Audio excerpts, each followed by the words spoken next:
You know what's strange? So much information was presented on social media prior to this trial starting, and yet, as we see, we hear a racketeering RICO case, but not one time do you hear prosecutors presenting anything about money, anything that would signify that this man is actually trafficking these girls, but yet people are running wild with the narratives these people have put out there.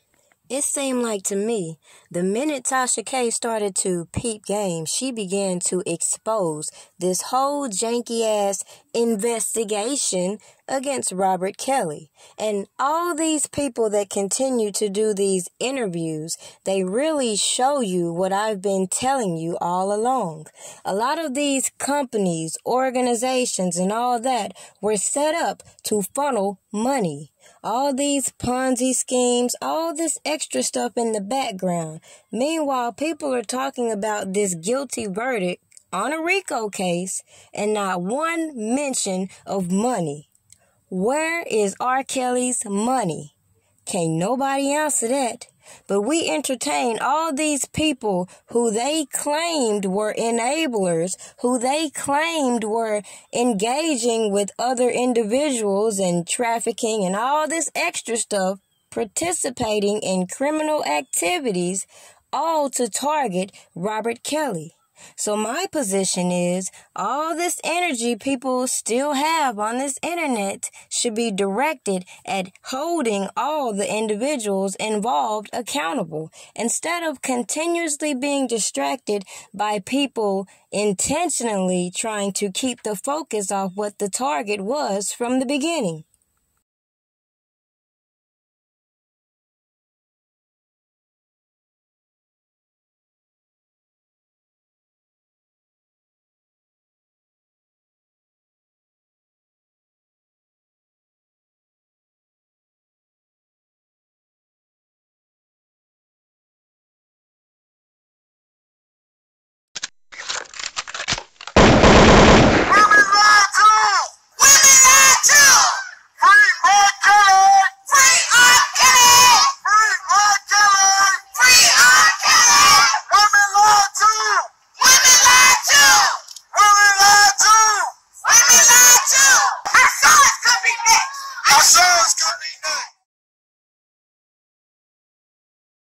Listen, bro, look, bro, the man dealt with R. Kelly in my living room, bro.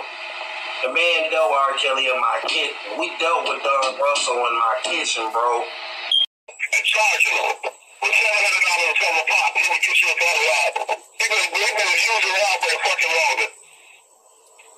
All this shit about somebody. I'm putting all his music out. I'm making that public. I'm telling you this right now. I'm putting his music, his videos, for paying people. We need for profit. We need money for them to go for the real defense. We have previously high and powerful with them law firms real estate robs case. We know what they're going to cost, and we have to raise money from them. The platform that I'm putting them out on, it will show how much money is coming in, and it will show the money being donated to this firm to represent his case. And it has to be done strategically.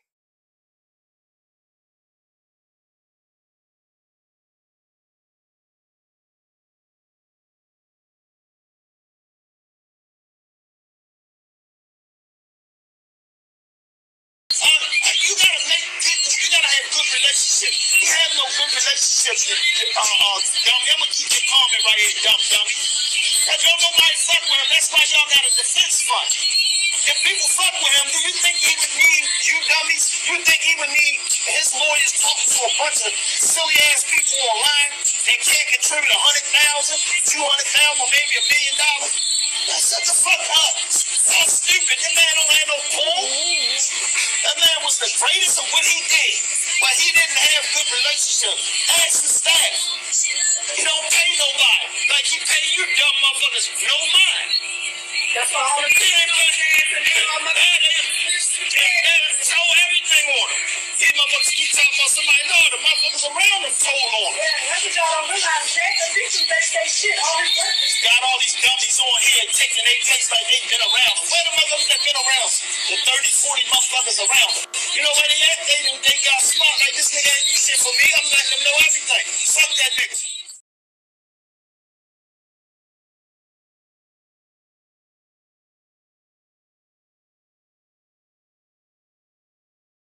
As long as I've been on YouTube, I mean not YouTube, IG, and fighting this fight publicly. One thing I don't have to do is lie to y'all. For one, I really don't have the energy. I really have no reason. And everything I did from out the kindness of my heart, or because of the cause that it was, or because it was a move on the board that I had to play to achieve something when my daughter was in a different situation than being home with her family. So, and even then, I did everything accordingly that my peoples knew about.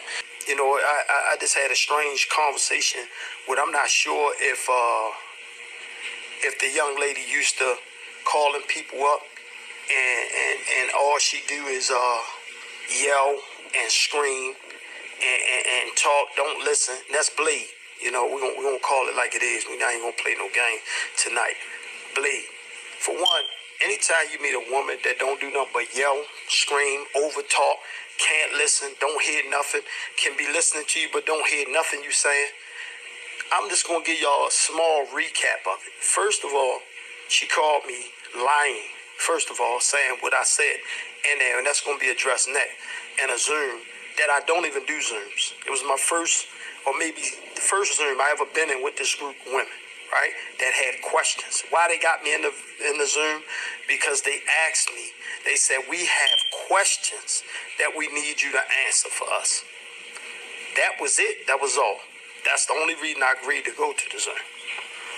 I said, at the time I was talking to L on the phone, and I told my guy Zoom to go. He was like, nah, yo, I wouldn't do the Zoom. I do what I feel like I want to get to because I'm open-minded. I feel like I'm a real open-minded individual that can take things in, correct things, and straighten things. So let's get past that. So them women asked me in the Zoom what they had questions. So that's what it was about. So then I get a phone call today. We're going to go back to that, but I'm going to give you with the phone call. So the phone call, she called me yelling, saying what I said in the Zoom. What I said in the Zoom, right? Not a question that was asked and I repeated the question and answered it, but something I said. One, I didn't call the Zoom. Two, that was about the second or third Zoom they set up that I was supposed to be in that I didn't do because I don't do Zooms. As I was getting in the Zoom, the first thing I asked people is, who is in the Zoom? Because I don't like this playing these knick-knack games, recording the same thing that I told L from the time he first did a goddamn Zoom. Yo, don't do them Zooms. They too messy. You've been on YouTube for 2-3 hours. Why you starting a Zoom? Some shit he wanted to do. He did it. I never entered these Zooms. I maybe entered them maybe 3 times out of the whole 2 years or something like that with him. That's it. I don't like it. It's too many people, and everybody gotta get off course in this fight and get lost. And some people like so much fucking drama. Hold y'all questions for right now. Just let me finish this.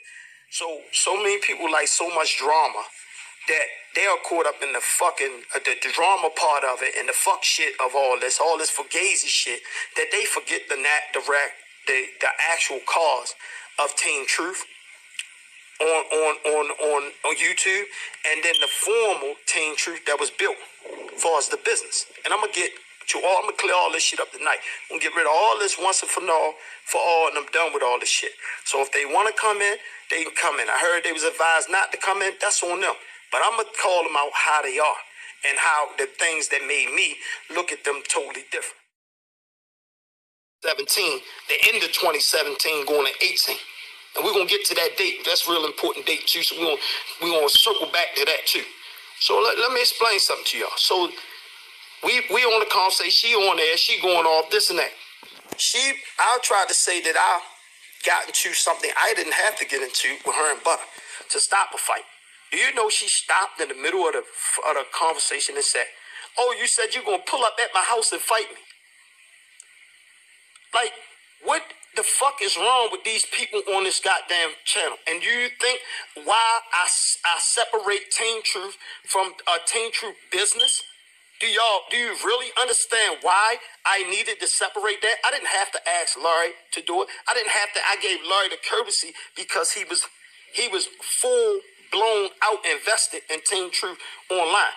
But let me explain something to you. When I make a decision, it's a rational decision that I make for business purpose. The same way last night when Sean was on Whitney D channel, shouts out to Whitney D and shouts out to Sean.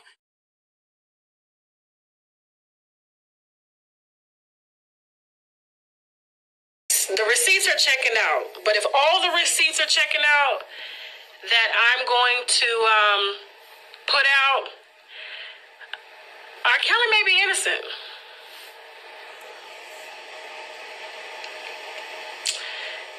Yeah.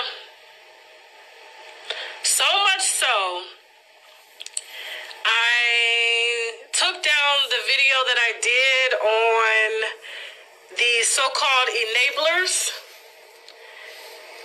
because I got that information from Angelo, Tim Savage, Cash Jones. Who else? Who else gave me that information? It was so many people. Lisa Van Allen. Yeah. Oh, yeah. It's so bad. Did that article state that the other person was in trouble? It did not. It did not. And there's a reason for that. There's a reason for that. You think we don't know? And I'm not saying that they can't pull no shit, but what I'm saying is I'm talking about the article at hand. There was a reason why the article didn't say what it said. And for people to make all these assumptions and oh boy, to be a lawyer, you should know. If the feds got something, they ain't gonna announce it. They already got it. And if they gonna do something with it, they gonna do something with it. Ain't gonna be no reporter letting people know ahead of time what's going on. When you hear Fed investigation, everybody know that. Guess what? You hear after they've made arrests, okay? You hear after that. Now, as I've put out there many times before, regardless of what I see playing out and what I believe, it's not going to change the fact that some things are beyond our control. And with that being said, just like I told other individuals, I was not trying to interfere with his defense when I know the game plan from the prosecutors. They can present such a weak-ass case, don't present any evidence to validate all these claims, tell you they have all this evidence. Meanwhile, we've seen all this playing out on social media and nobody's saying a thing. Now, as I pointed out earlier in the video, we know that when it comes to these documentaries, these people are not supposed to be getting paid. Yet we've also seen how other individuals have demonstrated how they can manipulate the circumstances and funnel money to these people. The same way they were able to construct these nonprofit organizations and get these PPP loans. But that's a whole nother topic that they think we don't know about. But we peep game over here. So last clip I want to show you was a little bit from Choke No Joke. Now, I'm not going to show the whole video, just a clip, because I want you to go watch the whole live so you can get a good perspective as the character of this individual and why certain people like me don't take his guerrilla pimp bullshit serious. Because at the end of the day, you come out here saying you want to advocate for women, but it's clear as day some women you cannot control. Then to have this attitude like I was a businessman at 15, like you don't have over 120 charges on your record is beyond me. But that's my point that I made with even Tasha K. If people evaluated these people, investigated them, and dug into their background before they aired these salacious stories coming from their mouth, a lot of the opportunistic things we've seen played out on these platforms would not even be relevant today. And when we see these people piling up to ask the same questions over and over, it should give a little more insight as to why I stand alone and say what I mean. So in Baltimore, what did you aspire to be as a kid? Let's get to the meat. Let's get to the meat, Joe. Nah, I need to know. I know where you leading up to, but no, I'm not. Listen. All right, what's your highest level of education? Oh, educated in some college. Yeah, okay. But I didn't get it in the streets. I dropped out in the 11th grade, 12th. What was it? 12th, 11th grade. Never failed. Always smart kid. I like the streets. I like what I was into. Bought my own first property at 15 years old. What was your first career choice? I bought my first property at 15 years old. So real estate? Yeah. So I was in the world for real. Not a game, not nothing to gloat over. Wasn't a happy moment. Wasn't nothing to be proud of. It's not a story to make people, oh, this and that. None of that shit. Because a lot of things I would have did different. All right. Now, and what age did you get married? I married at 19. God damn, nigga. Yeah. Been married now 29 years. So that was your high school sweetheart? Six kids and 3 baby mothers. 3 different baby mothers outside of my wife. I got 3 older children besides my 3 children by my wife. So you got 3 with your wife and 3 others? 3 of my youngest with my wife, and my 3 oldest is by all different mothers. You know, when you're in the game, you think you're grown. You know how it is. You make your upbringing. Well, my parents had it. You know, I come from the projects, into middle class. I'm into the ghetto. You know, upscale from the projects. We was homeowners. You know, mother and father married 40-something years. So you know how that go, working to make ends meet. Not the perfect dad, but you know what I mean. But I had a blessing with an angel as a mother who made everything right. So all his imperfections, she made right. So I changed my own faith. So my upbringing was very fortunate in the game early, and very wealthy by 15. Now, obviously, I set my videos up for this very reason, because you can always go back to them and refer to the things that I've already pointed to your attention. And then when you see these people conducting these interviews, instead of always listening to others take things so personal, instead of dissecting it and pointing out key points, this is the problem a lot of supporters are having. You want to be so argumentative instead of making the point. So as I put the sequence of events that led up from then till now, it should be very clear that the enterprise has been in your face the entire time. So the government is fully aware of the federal informants that they knew were lying, as Azriel Clary pointed out in his interview with Choke No Joke, by saying that his daughter lied on the stand to continue to protect Robert Kelly. Meanwhile, she went from that onto conducting interviews being so strong,